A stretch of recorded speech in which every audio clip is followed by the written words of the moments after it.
I've been bank fishing for a long time now, and over the years I've really been able to hone in on what it is that I want to bring to the bank.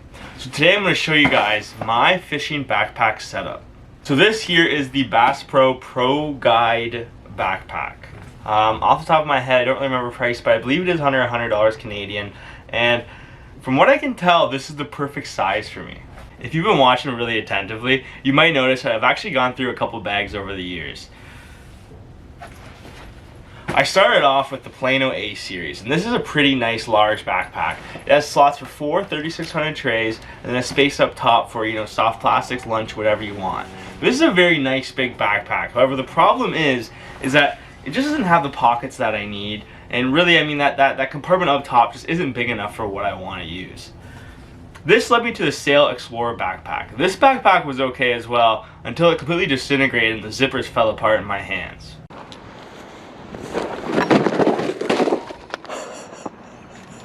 Dude, this bag,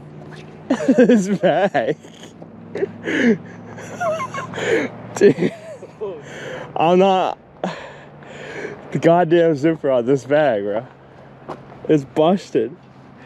I don't even know what to say. And so now here we are. I'm hoping third time's a charm. This will be my go-to backpack for the time being. First impressions, it has everything I'm looking for. I can't really speak on durability, so this isn't going to be like a backpack review, but more of a discussion on what it is that I use when I go to the bank. So in this video, we're going to go through everything that's in this bag, why I'm bringing it, what I'm using, and what my plans are for the spring and into that summer transition. A lot of fishing seasons are opening and closing right now, so I'm kind of just getting a general use bag together that I can use throughout the spring. So what I like about this bag is down here you have your main pouch, which is separate from the top. It's your 3 3600 trays, and have a little bit of extra space where I put this guy right here. Overall, 3 3600 trays is pretty much all I need. I find if I bring a fourth or if I go into 3700 territory, I'm just bringing too much, and it's just weighing me down at that point. You also have your 2 side pockets here, and I'll be using these for tools, things like that. The fact that it's missing a water bottle, holder is kind of a bummer, but the water bottle can always just go up top here. It's not a huge deal to me. We also have this front pocket here that just velcros and it opens up, and that'll probably hold my trash and things like that as I'm out fishing. Then you have a big pocket here. This is your main kind of compartment. I'm going to be putting my lunch in here. I'm going to be putting snacks, drinks, water, and all my soft plastics are going to be going in here as well. The cool thing about this bag, I'm not sure if you can see it, but there is a zipper that goes around the entirety of it. And what this does is it kind of gives it a second, life.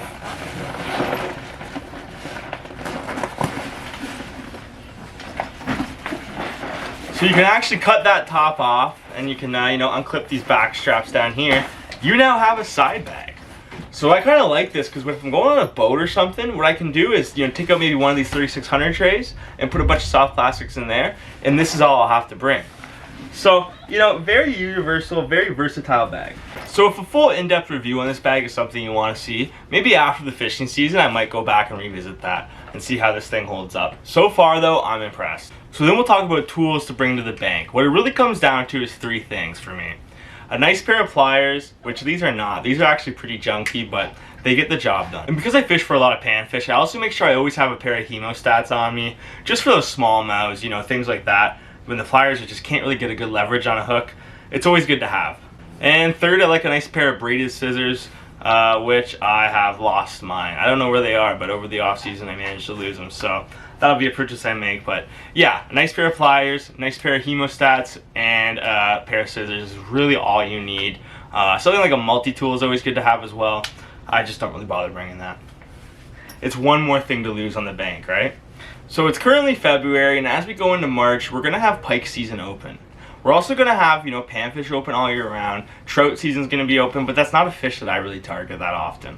And bass season is going to be in this weird zone where, it doesn't open until the end of June here in Ontario, but what we do have is a early season catch and release time on the Lower Niagara River in Lake Ontario. This is something I want to take advantage of. So what I had to do was kind of plan for some pike lures, some bass lures, which are, pretty much the same thing, and some panfish lures, because I always try to keep, some ultralight BFS style gear on me, just in case the bite gets tough. I know I preach it every year, but I really want to simplify the way I fish. So in these 3 trays, I have one for my jigs and my terminal tackle, One for anything with a skirt on it, and one for anything that has a blade or, you know, some sort of movement to it. Just find this is an easy way to break it down and, you know, fit everything into these boxes. So we're gonna start off talking about my jig and terminal box here. Now, I'm not gonna go in depth into every little jig head, right? I mean, nobody really cares that much about a ball head, but, you know, I'll just show off a few highlights of what I got here. When it comes to terminal tackle, there's really only a few styles of hooks that I use. An EWG is something I always make sure to have for, you know, my stick baits, throwing a Texas rig, something like that. And I also keep these in a smaller, you know, more finessey size. You may have seen in a video in the past, I use these really small little ultralight kind of finessey EWG hooks for the hit worm. And that was like a real lightweight, you know, almost wacky rig kind of Texas rig little setup going. And that worked out really well. So I always got to keep those in there, you know, a couple different sizes just in case. I also have some weedless wacky hooks, which really just don't get that much use anymore, man. These are okay, but that wire weed guard sketches me out a little. I find that a lot of the time I miss bites on those. I don't know what it is, but, you know, for whatever reason, I just don't really bother with the weedless wacky hooks. I also keep some small size 2 drop shot hooks and drop shot weights in 1/8 ounce, 1/4 ounce, and a 1/16 ounce. Now for my jig heads, I keep these, you know, in pretty standard sizes. I have a 1/32 ounce, a 1/4, a 1/16, a 3/8, and I also have the 3/32 ounce mule jigs, which, I mean, I've just had so much success for me. You know, very standard stuff. When I look for jig heads, I like really nice light wire hooks, nothing too, you know, thick. It's one of those things where a lot of times I'm using lighter rods, so, you know, having a lighter hook that won't, you know, just be impossible to rip through fish's mouths is helpful. These are the 3/32 ounce mule jigs, and man, these are such a versatile jig head. You've seen me use them in plethora of videos, you know, catch anything from panfish, bass, to, you know, even some hammer handle pike. And it works really well, you know, with just a small 2.5 inch paddle tail. But this also makes an awesome Ned head. So it's a nice light jig. When I'm fishing the Ned, I like fishing very lightweight. I'm just, you know, usually sight fishing with a Ned, so I can just get it down on it, like right from shore, right? So I don't have to go too heavy to get it to the bottom, and you really get the best action with the lighter jig head. And something else I picked up this year was the EWG Ned head. Now the EWG Ned head is great when you're fishing from the bank. Actually, it's, you know, probably the best way to fish a Ned if you are fishing from the bank. As you know, if you're a bank fisherman, you are constantly getting caught up in weeds. So having the EWG, kind of that weedless presentation, is super helpful. So in this tray, I also have a couple hair jigs. This here is a custom jig from Adrian's Custom Hair Jigs, or Adrian's Tackle. I'm blanking on the name right now, but either way, I picked this up at a local fishing shop. It's a local jig maker, and he did a really good job on this one. I'm excited to throw this, you know, for pike in the spring especially. Pike are a fish that I'm really going to target a little bit more this year. I know I always kind of, you know, just kind of skip over pike, and when we have this little early open season before it closes for a bit for the spawn, it's when they're super aggressive, man. You can get them on pretty much anything. So, you know, throwing a nice big bucktail is going to be something I am really looking forward to. Also have a couple marabou jigs. These are in 1/16 ounce. They're a little bit light, but, you know, when it comes to the crappie, I'm hoping it works out pretty well. Bass, once bass season opens, are going to be nice. I think smallmouth might hit that. I wish it was a little bit heavier, but it was from Mystery Tackle Box, and overall, I'm pretty happy with, you know, giving these a shot. Next up here, I got stuff with skirts and a couple hard baits. This here is a Strike King jig head, and this is one of my more interesting ones. This is, I believe, in a 3/8 ounce size, and it's paired up here with a Largo shad. I want to discuss this jig head in particular. It might not be that easy to show here. Hope I can get the focus. Yeah, so you have like a wire kind of hanging in, hooking into your soft plastic, and that's easily the best bait keeper I've ever used on a swim jig. So, you know, I'm really impressed with this head. This here is a Midwest Finesse swim jig from Z-Man. This is, I believe, in the 1/8 ounce, or maybe like a 3/16 or something. Not entirely sure, you know, that's the hard part with jigs and stuff, is unless you're using very standardized weights, it's hard to remember everything, right? So either way, you know, this is something that I throw in my BFS, I'm hoping this year. You know, it's borderline, you know, I would say power BFS, maybe not, but either way, you know, on the lighter tackle, these little finesse swim jigs are really fun to throw. Now, my preferred skirted jig to throw is the finesse jig. This here is a football finesse jig, and I have it already, you know, synced up there with a Yum craw on it. Now, this is a pretty good little setup, but really any little, you know, ball head finesse jig, any of those smaller compact, you know, usually a 1/4 ounce jig with any craw or chunk trailer on it, is what I find really gets the job done for bass and throughout the summer. Another one that you might have seen on the channel are these netted jigs from Pig Jigs. These are in a 1/8 ounce size, and I will be throwing these on the BFS. It's an EWG Ned jig with a bunch of skirt material on it. And man, these are really cool. This guy does a really good job on these jigs. So I have to keep a few of them in my bag at all times, man. You know, I mean, listen, rock bass are gonna hit the heck out of these things in the spring. And I do like fishing for rock bass when you get those big jumbos right after the ice melts. But when the summer comes along, this is another one that I throw very often for the smallmouth bass. Topwater is something that I really don't throw often at all, but I do got to keep the whopper plopper in here. This is a 110 whopper plopper, so just a very standard size in the perch color. And funny story, actually, my girlfriend found this on a bank while we were crappie fishing. So, you know, it's in near mint condition. I think it's gotten more beat up just hanging around my tackle box than it was before I got it. But either way, got to keep at least one topwater bait on there because you never know when that urge might hit to try to get that topwater blow up. This here is a topwater popper. It's one of the Bass Pro Tourney special ones. You know, those like pretty cheap $2 baits that they keep in the main aisle. Either way, man, another topwater bait that I like to use is the popper. So that's one I always kind of keep on me. Third box here, and this is my bladed jig box. So you have your spinner baits, your buzz baits, your chatter baits, inline spinners, spoons, underspins, and a prop bait in here. This was my go-to chatterbait into the end of last season. I've made a bunch of videos on it there in the fall. It's a chatter bomb from Bass Pro with a freeloader trailer. I also now am officially the owner of a jackhammer. This is in the fire craw color, and you know, something that I've never thrown yet, but I've heard so many good things about that jackhammer that I'm excited to add it to my tackle bag and see how it does. As far as spinner baits go, I really like white and chartreuse, and I really like a willow blade and a Colorado blade on that shaft as well. You know, as the chatterbait kind of got more popular, the spinnerbait really is not something that you see as much anymore, but this was a bait that did well into the end of last season. So, you know, as the spring and the pike fishing comes on, I'm thinking this is what I'm going to be throwing a bit for those toothy critters. I also got here a Johnson Silver Minnow, man. This is a weedless spoon. This is a very, very classic lure. You know, you tip this with like a grub or anything, you know, a chunk trail or anything like that sort of thing. Or you can just fish it like this. It's another very versatile lure that, from what I can see online, works great. A lot of people use it, but I haven't had quite had success with it just yet. But either way, I'll keep throwing it here and there. The inline spinner is something that I've recently got back into throwing. This here is a Blue Fox Vibrax number 4. I personally prefer the gold color, just the standard gold body and blade. I just find it's the flash that really entices these fish. Another technique that I'm going to be relying on a lot is the underspin with a paddle tail. This here is a Berkeley Fusion head underspin, and it's really great. I love the wire that kind of takes it away from the jig head. I love how it's a nice big silver blade, and you know, paired that with a 3 to 4 inch paddle tail, it just works really well. I find that blade just gives that flash to entice fish from far away and get them to hone in on it. Then you have that standard paddle tail action that never fails. That really brings those fish in.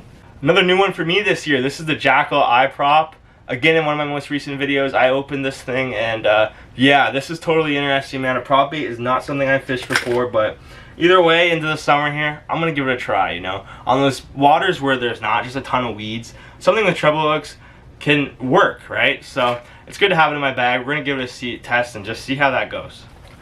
In that bottom compartment, you might have noticed earlier, I had a big bait. This is an XPS comeback shad. I pulled this from a bundle box kind of thing that Bass Pro did. And it's a massive 5-inch, you know, soft plastic swim bait. I believe it is a 1.5 ounce bait. So this is very large. We got some toothy critter fishing coming up very soon. And man, I'm gonna be so tempted to tie this thing on. So had to bring it with me in the bag and see how we do. Before we get into my soft plastics here, you're gonna notice a few redundancies. I just wanna explain myself. There's a whole bunch of different 3 to 4 inch paddle tails in here. And while it might seem a little bit crazy, and it probably is, it's a bait that I fish the most, so to me it makes sense just to have a bunch of different colors and styles that I can swap out on any given time. So I'll start off, we'll talk about the Spark Shad. This is in a 3-inch size, and I picked this up from the flea market. It's from Mega Bass. It's a really nice standard paddle tail. You know, a bit more finessey, a bit on the smaller side, even though it is that standard 3-inch size. It just has a smaller overall presentation to it, I find. You know, on a jig head though, this thing's gonna work great. I have some 3-inch Kitech Easy Shiners. This is in the perch color, just a little bit darker, but still natural color to it that I love with these. Kitech stuff, man, not the most durable though, so, you know, as you can see, I've really gone through this package, and overall, it'll probably be finished off this summer. The Donkey Tail, my favorite paddle tail of all time. This is in, you know, I have it in a black color, a salt and pepper looking color, some chartreuse, and then another black one, and another chartreuse one, man. This bait is one that I have caught just so many fish on of all species. It's my favorite multi-species bait. 2.8 inches. It's a very, very finesse light paddle tail, so works great with that, you know, 3/32 ounce meal jig. I also have a Bass Pro Speed Shad in a 3-inch smallmouth magic color. This is another very standard paddle tail, man. This is a Kitech ripoff, I'm not gonna lie to you, but overall just a pretty standard little paddle tail that works great, man. That smallmouth magic, that baby bass color, those natural kind of a little bit of a green top to it, white or silvery or gray or even clear bottom, is really the color that works the best for me. So, you know, tip this on like a 1/4 ounce, 3/8 ounce jig head and you're in business. Also got a Hazadong shad in the Morocco color. This is a super finessey little 3-inch paddle tail. Actually, yeah, 3-inch paddle tail, man. This is a drop shot bait, pretty much first and foremost. Nose hook this on a drop shot hook, and, you know, with a 1/8 ounce weight, and you know, when I'm fishing like a bridge or something like that for panfish, like for perch, this works great. So then I got some mares. This is in the 3-inch size. This is in the 4-inch size. These are from Rapala Crush City Customs. Another really standard kind of different style of paddle tail. This is in the more shad shape, right? It's that wider shape, so really good to have. I find it works well with the Nishine jig heads, and, you know, not my favorite paddle tail, but it'll get the job done. I have a few different panfish plastics. As you know, I always keep the BFS or ultralight with me when I hit the bank, so it's good to have. This here is the 1.6-inch Donkey Tail Junior in the chartreuse color. Same thing as the regular size Donkey Tail, but obviously downsized. This works great with a 1/16 to 1/32 ounce jigs. And yeah, man, I mean, panfish are really easy. You just need a little bit of plastic and a bright color on a jig head and they'll hit it. So yeah, don't need much, but that's one of my favorites. We also got the Z-Man Micro Finesse Tiny Tickler Z. This one is in the green pumpkin orange color. The full-size Tickler Z is a great Ned bait that I use pretty much throughout the summer. So I picked these up, and I haven't really used them yet, but hopefully they do okay. And I got some 2-inch Ripple Shads. This is in the Fire Tiger color. Just another pretty standard little micro paddle tail that will work good for crappie and rock bass and that sort of stuff, right? Perch will hit this. Yeah, just another good one to have. We got some weirdos and oddities here. This is the Bellows Gill in 3.8-inch size, the black color. As you may have seen, this came in a Tackle Bros mystery box, and it's a really interesting bait that I'm sure a lot of you guys might be familiar with, and something that I'm just gonna have to try this year. I got some Kitech little spiders in 3-inch, and these are black color. The spider plastic is something that, you know, I have not really dived into. I've had these for a long time now, and it seems interesting, you know, as I really get to these simple style of lures, a spider on a jig head is very standard and easy to do, right? So you fish, this is your front, you start that on the jig head, and you have these little curly tail looking things back here that are gonna go wild. But it has that built-in kind of scurrying material here that I think will just give a nice little presentation. Gotta throw it and just see what happens. Another little JDM freak here. This is the Bait Breath G Original. Yeah, I have no idea what this exactly is, but a lot of it's in Japanese here. A little interesting thing, I like this on a drop shot, but I also like the idea of this on a jig head. I mean, you know, it's a flat body there, it's got a little bit of appendage and just kind of a, I wouldn't really call that a paddle tail quite, but that thing's gonna kick around in the water, and so, you know, maybe a nice little finessey presentation that, again, I've had this for a little while kind of sitting around. I figure why not take it out and just give it a try. The Hellgrammite, I love the Bass Pro Hellgrammites. So this is the XPS branded one. Not that it's any different from the other ones I have, it's a 3-inch Hellgrammite. I fish it on those ball head EWGs, and, you know, in the ponds and creeks and that sort of thing. I find the dink bass really do love hitting these things. So yeah, it's a bait that works great for me. Gotta keep it on me. The Missile Mini D Chunk. This is by far my favorite jig trailer. It has some big, huge appendages on there, as you can see, and you know, mix that with just a nice dark green pumpkin kind of bluey color. It's the Superbug color, actually. It's just a really solid, soft plastic craw trailer. Got some finessey worms. These are some Chompers watermelon red drop shot worms. A little real small 4-inch super finesse little worm. This does well for panfish for me in the spring and summer and all year long. I also have some power bait hit worms. I've said it many times in videos, the hitworm is an awesome bait, so gotta keep it in the bag at all times, right? More Crush City. This is the freeloader. This is my preferred chatterbait trailer. It's a little bit more solid than things like the chatter spike, that sort of thing. It's a bit more firm, kind of gives off less action, but I don't mind that. It just seems to be what worked for me around here, so I'm gonna stick with it. Some Z-Man Zinkers. This is a 5-inch stick bait, you know, a Senko clone. The Z-Man ones are actually, they sink, so that's cool. Z-Man got that Elastec that usually doesn't sink. This one does. It's got a bunch of salt in it, so you lose a little bit of that Z-Man durability, but you get a nice standard, you know, stick bait presentation. Ned. I have a bajillion different Ned bait plastics. I got super into this a couple years back and just, you know, bought up every different style and color I could find, but now I've got it down to one that I really love, which is again Crush City. It's the Ned BLT. This is a standard, you know, 3-inch Ned, just stick bait style of bait. That TPE plastic, similar to what you get with Z-Man. It works really well. I have a bunch of videos, you know, opening these things up and fishing them. Another one that I really wanted to try, this is a new one. This is the Rage Tail Cutter Worm, the Ned Cutter Worm in a Okeechobee Craw color. I showed this off in my last video unboxing this from the Fishing Tackle Swap. So got it on a pretty good deal, and I just want to give it a shot, you know. Standard Ned worm, and then you have that cut tail kind of thing on there, but it is the Rage, you know, thickened at the end there, so it's gonna flutter a lot in the water and should work pretty well. And if this video was helpful at all for you, please let me know in the comments. I wanted to show it because it is interesting. I know when I first started, you know, making the switch from the tackle box to a backpack for the bank, it was a little bit daunting on realizing what it is that I need to bring. So if you're just a multi-species guy like me, I hope this helped you out. I want to thank you all for watching. Please like, comment, subscribe, and tight lines.